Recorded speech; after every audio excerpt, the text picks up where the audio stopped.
Good morning everyone, how are you. बच्चों, हमने हिंदी के लास्ट क्लास में समास का अर्थ बताया था। आज जो है हम समास के भेद पढ़ाएंगे आपको। तो बच्चों, समास के भेद देखिए कौन कौन से होते हैं। समास के जो है 6 भेद होते हैं जो निम्नवत हैं। नंबर 1, तत्पुरुष समास। तत्पुरुष समास के भी कई भेद होते हैं। करण और संपादान, अपादान, संबंध, अधिकरण तथा नए तत्पुरुष समास आपका सिलेबस में नहीं है बच्चों। तो आपको केवल ये 7 ही अधिकरण तक समास तक पढ़ना है। इसके बाद देखिए सेकंड नंबर पे कर्मधारय समास, फिर अव्ययी समास, बहुब्रीहि समास, द्विगु समास, द्वंद्व समास। इसके बाद देखेंगे बच्चों हम तत्पुरुष समास किसे कहते हैं। तत्पुरुष समास जिस समास में उत्तर पद प्रधान होता है उसे तत्पुरुष समास कहते हैं। तत्पुरुष समास में समस्त पद बनाते समय पूर्व पद के साथ आने वाले परसर्गों यानी कारक चिन्हों का लोप हो जाता है। परसर्ग यानी कारक चिन्ह को कहते हैं, जो कि जैसे कि आपका कर्म में को है, करण में से है, ये इन विभक्तियों क्या हो जाता है, लोप हो जाता है। अब तत्पुरुष समास को एक दृष्टि में देखते हैं बच्चों। इसके कुछ पॉइंट हैं जो इसको हम पढ़ लेते हैं। तो देखिए, तत्पुरुष समास का पूर्व पद जो है गौण तथा उत्तर पद जो है प्रधान होता है। यानी पहला पद जो है वो गौण होता है, उत्तर पद प्रधान होता है। तो बच्चों, आप लोग को पता होगा कि पूर्व पद हम कहते हैं पहले पद को और उत्तर पद कहते हैं बाद वाले पद को। पूर्व पद अपने उत्तर पद की विशेषता बतलाता है, यानी पहला पद जो है उत्तर पद बाद वाले पद की विशेषता बतलाता है। स्पष्टीकरण देखिए बच्चों, सेनापति समास में सेना पूर्व पद है और पति उत्तर पद है। इसमें सेना गौण है तथा पति प्रधान होता है। और अब नेक्स्ट पॉइंट, तत्पुरुष समास के विग्रह में क्रम कारक से लेकर अधिकरण कारक तक के चिन्ह आ सकते हैं।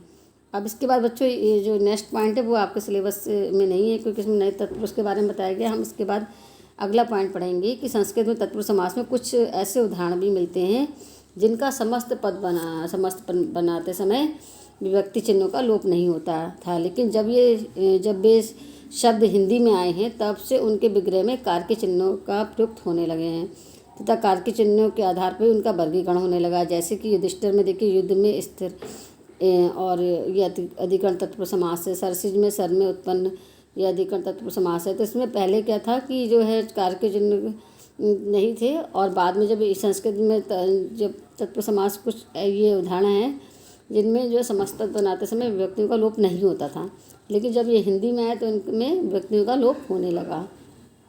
नेक्स्ट पॉइंट देखिए बच्चों, तत्पुरुष समास में कुछ ऐसे उदाहरण मिलते हैं जिनका विग्रह करते समय कारक चिन्हों के साथ उत्तर पद पूर्व पद के संबंध को व्यक्त करने वाला शब्द समूह होता है। जैसे कि दही बड़ा, दही में डूबा हुआ बड़ा, रेलगाड़ी, रेल पटरी पर चलने वाली गाड़ी, वन मानुष, वन में रहने वाला मानुष। इन शब्दों को मध्य पदलोपी तत्पुरुष के नाम से भी जाना जाता है। अब नेक्स्ट पॉइंट देखिए बच्चों, जिन तत्पुरुष समास का स्वतंत्र रूप से प्रयोग नहीं किया जा सकता ऐसे समसामयिक शब्दों को उपपद तत्पुरुष समास कहते हैं। जैसे पंकज प्लस पंख प्लस जा, पंकज का पंख प्लस जा, जलद का जल प्लस दा, पनडुब्बी का पन प्लस डुब्बी, गृहस्थ का गृह प्लस स्थ। बच्चों, ये भी आपका सिलेबस में नहीं है उपपद तत्पुरुष समास में, लेकिन मैंने आपको पढ़ा दिया है। अब इसके बाद देखेंगे हम बच्चों तत्पुरुष समास के भेद कौन कौन से होते हैं। तो हमारा कर्म तत्पुरुष समास है सबसे पहला भेद। तत्पुरुष समास के जो है भेद में सबसे पहले हमारा कर्म तत्पुरुष समास का भेद आता है। तो देखिए, जहाँ पे कर्म कारक की विभक्ति को का लोप हो जाता है वहाँ पे कर्म तत्पुरुष समास होता है। जैसे कि यहाँ पे एग्जाम्पल बहुत सारे दिए हैं, मैं इनको आपको पढ़ाती हूँ, इसमें आप समझ लीजिए, इसके द्वारा आप अच्छे से समझ पाएंगे।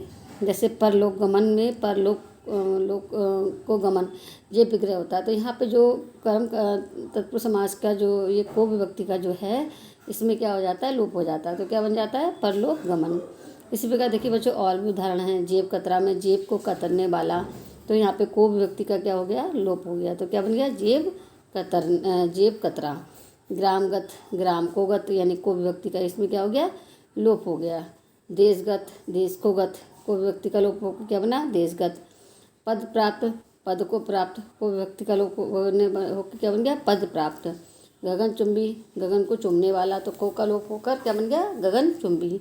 यश प्राप्त, यश को प्राप्त, तो यहाँ पर क्या बन गया आपका, यश प्राप्त यानी को व्यक्ति का लोप हो गया। इसी प्रकार स्वर्गत है, स्वर्गगत, स्वर्ग को गया, स्वर्ग को गत।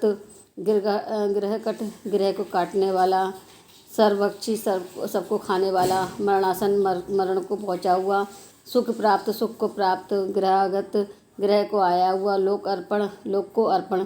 तो इन सभी इसमें जो सारे उदाहरणों में क्या हुआ है बच्चों, को व्यक्ति का लोप होकर क्या बन गया आपका कर्म तत्पुरुष समास, यानी कोल युक्ति का लोप होकर आपका बन गया कर्म तत्पुरुष समास। इसके बाद हम देखेंगे करण तत्पुरुष समास, जहाँ पे करण कारक की विभक्ति से या के द्वारा का लोप हो जाता है, वही करण तत्पुरुष समास होता है। बच्चों करण तत्पुरुष समास में क्या है, करण में आपने पढ़ा होगा कर्म कारक में, करण कारक में उसका विभक्ति चिन्ह क्या होता है, से या द्वारा। तो यहाँ पे करण तत्पुरुष समास में क्या होता है, इसमें से और के द्वारा जो विभक्तियाँ होती हैं उसका लोप हो जाता है। जैसे कि एग्जाम्पल देखिए बच्चों, मन माना में देखिए मन से मना, मना माना, तो यहाँ पे से का लोप होकर क्या बन गया, मन माना। गुण युक्त समस्त पद है और इसका विग्रह हमने किया तो क्या बना, गुण से युक्त, तो यहाँ पे से का लोप होकर क्या बन गया, समस्त पद गुण युक्त। रस भरी, रस से भरी, इसका समास विग्रह करा हमने तो रस से भरी बना, और हमने इसका समस्त पद अगर बनाएंगे तो क्या बन जाएगा, रस भरी। इसमें से व्यक्ति का क्या हो गया, लोप हो गया। शोकाकुल, शोक से आकुल, तो यहाँ पर से का लोप होकर क्या बना, समस्त पद शोकाकुल। श्रापग्रस्त, श्राप से ग्रस्त, तो से व्यक्ति का लोप होकर क्या बन गया आपका समस्त पद श्रापग्रस्त। बिहारीकृत, बिहारी द्वारा कृत, तो यहाँ पे द्वारा आपका लोप होकर क्या बन गया, बिहारी कृत। हस्तलिखित, हस्त से लिखित, तो हस्त से लिखित में से व्यक्ति का लोप होकर क्या बन गया आपका हस्त लिखित। इसी प्रकार सारे एग्जाम्पल देखिए बच्चों, तुलसी कृत में तुलसी से कृत, तो से का लोप होकर तुलसी कृत। मदांध, मद से अंधा, से का लोप हो गया, फिर बन गया मदांध। ईश्वर दत्त, ईश्वर के द्वारा, तो दत्त तो के द्वारा जो व्यक्ति का लोप होकर ईश्वर दत्त बना। दर्याद, दया से आद्र, यानी से का लोप होकर क्या बन गया, दर्याद। भयाकुल, भय से आकुल, तो से व्यक्ति का लोप होकर क्या बन गया, भय भयाकुल। कष्ट साध्य, कष्ट से साध्य, से व्यक्ति का लोप होकर क्या बन गया, कष्ट साध्य। मन चाहा, मन से चाहा, से का लोप होकर मन चाहा बना, समस्त पद। अकाल से पीड़ित, से का लोप होकर अकाल पीड़ित, समस्त पद बन गया।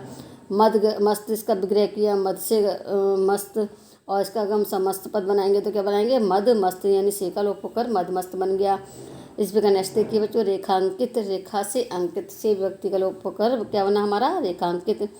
सूर रचित, सूर के द्वारा, रचित के द्वारा विभक्ति का लोप होकर सूर रचित, समस्त पद क्या बना, सूर रचित। मन गणंत, मन से गढ़ा हुआ, से व्यक्ति का लोप होकर समस्त पद क्या बना, मन से गणंत। स्वरचित, स्व यानी अपने से रचित, स्व व्यक्ति का लोप होकर स्वरचित बना। भुक मरा, भुक से मरा। गुरुदत्त, गुरु के द्वारा दत्त। अनुभव जन, अनुभव से जन्य। बाघ दत्ता, बाघ के द्वारा दत्त। प्रेमातुर, प्रेम से आतुर। ज्ञान युक्त, ज्ञान युक्त से युक्त, ज्ञान से युक्त। तो बच्चों इस सारे एग्जाम्पल में आपने ये चीज़ देखी होगी कि जो भी व्यक्ति चिन्ह है उनका लोप होकर क्या बन गया हमारा समस्त पद, से व्यक्ति का सब में क्या हो गया, लोप हो गया।